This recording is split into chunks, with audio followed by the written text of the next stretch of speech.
નમસ્કાર. શું શેરબજારની આ રોજ-રોજની માથાકૂટ અને ઉતાર-ચઢાવથી કન્ફ્યુઝન થાય છે? તો ચાલો આજે એક એવી જબરદસ્ત સ્ટ્રેટેજી સમજીએ જે આ બધી ગૂંચવણને દૂર કરી શકે છે. આ એ સવાલ છે જે લગભગ દરેક ટ્રેડરના મનમાં આવે છે. સેંકડો શેર, સતત બદલાતા ભાવ અને ચારે બાજુથી આવતા સમાચારો. આ બધાની વચ્ચે કયા સિગ્નલ પર ભરોસો કરવો?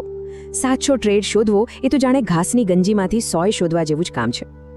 તો પછી આનો જવાબ શું છે? જવાબ છે વોલ્યુમ સાથે બ્રેકઆઉટ. આમાં કોઈ રોકેટ સાયન્સ નથી.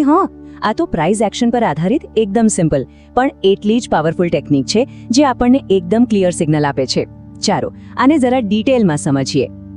ઓકે, તો કોઈ પણ ટ્રેડમાં કૂદી પડતા પહેલા થોડી તૈયારી તો કરવી જ પડે, બરાબર ને? જેમ કોઈ પણ ગેમ પહેલા વોર્મઅપ જરૂરી છે, બસ એ જ રીતે ટ્રેડિંગ પહેલા આપણો ચાર્ટ પ્રોપરલી સેટ કરેલો હોવો જોઈએ. ચાલો જોઈએ કે આ માટે શું શું જોઈશે.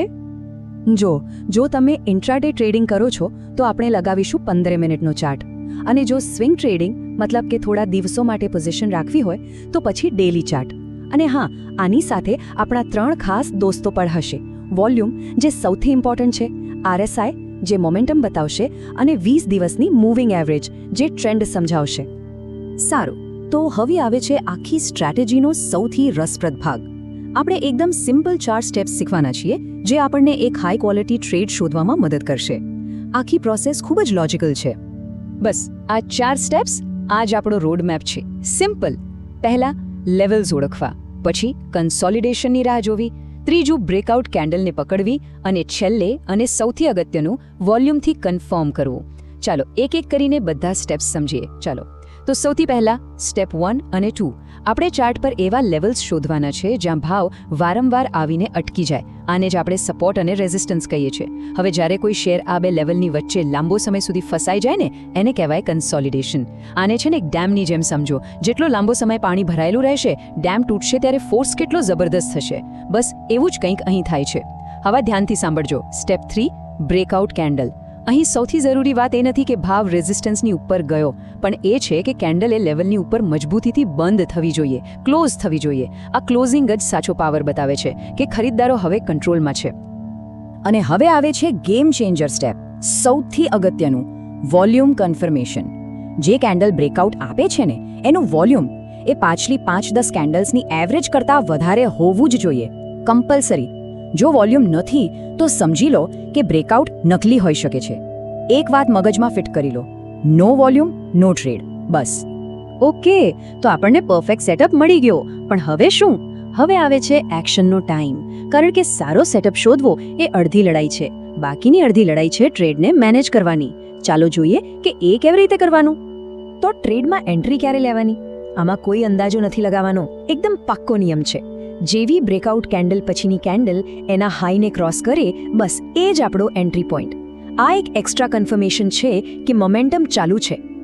હવે વાત કરીએ સેફટીની. Stop loss. આ આપણું સેફટી નેટ છે, અને આ કોઈ ઓપ્શન નથી, આ કમ્પલસરી છે. એને બ્રેકઆઉટ કેન્ડલના લોની સહેજ નીચે મૂકવાનો. જો ટ્રેડ ઊંધો પડ્યો તો આ જ આપણને મોટા નુકસાનથી બચાવશે. સારું, તો નુકસાનની વાત થઈ ગઈ.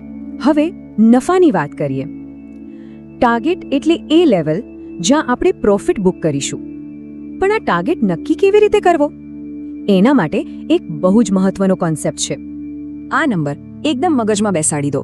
1:2. આ આપણો મિનિમમ રિસ્ક રિવોર્ડ રેશિયો છે.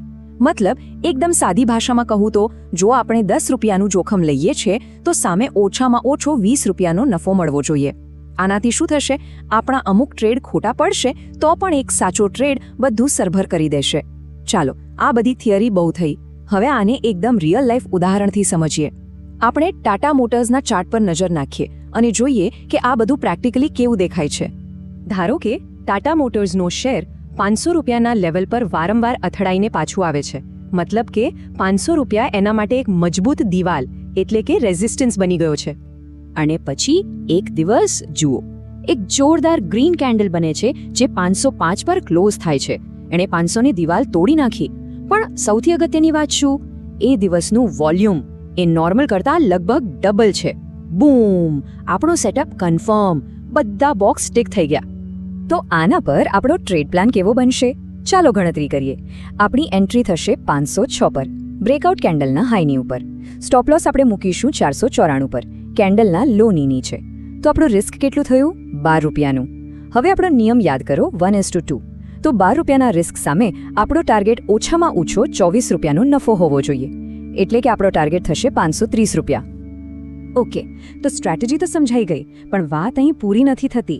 આને માસ્ટર કરવા માટે, પ્રોફેશનલ્સની જેમ વિચારવા માટે કેટલીક પ્રો ટિપ્સ છે જે જાણવી ખૂબ જ જરૂરી છે. આ ટિપ્સ તમને એક સારા ટ્રેડરમાંથી એક મહાન ટ્રેડર બનાવશે. આ 3 વાતો હંમેશા યાદ રાખજો. પહેલું, કોઈ મોટી ઇવેન્ટ હોય, જેમ કે બજેટ કે કોઈ કંપનીના રિઝલ્ટ આવવાના હોય, ત્યારે ટ્રેડિંગથી દૂર રહો. એ દિવસે માર્કેટમાં બહુ જ અફરાતફરી હોય છે. બીજું, RSI પર એક નજર નાખતા રહો. સૌથી મજબૂત બ્રેકઆઉટ ત્યારે જ આવે છે જ્યારે RSI 50-60ની આસપાસથી ઉપરની તરફ જતો હોય. અને ત્રીજું, અને સૌથી મહત્વનું, શિસ્ત, ડિસિપ્લિન. હંમેશા ડિસિપ્લિન સાથે જ ટ્રેડ કરો. અને છેલ્લે, એક સવાલ જે પોતાની જાતને પૂછવાનો છે. આ સ્ટ્રેટેજી સિમ્પલ છે, બરાબર ને? શીખવી સહેલી છે. પણ અસલી ચેલેન્જ શું છે? અસલી ચેલેન્જ છે એના નિયમોનું પાલન કરવાની. દરેક ટ્રેડમાં, કોઈ પણ લાગણીમાં આવ્યા વગર. શું એ શિસ્ત રાખી શકાશે? કારણ કે આખરે સફળતા ખાલી જાણવાથી નથી મળતી, એને અમલમાં મૂકવાથી મળે છે.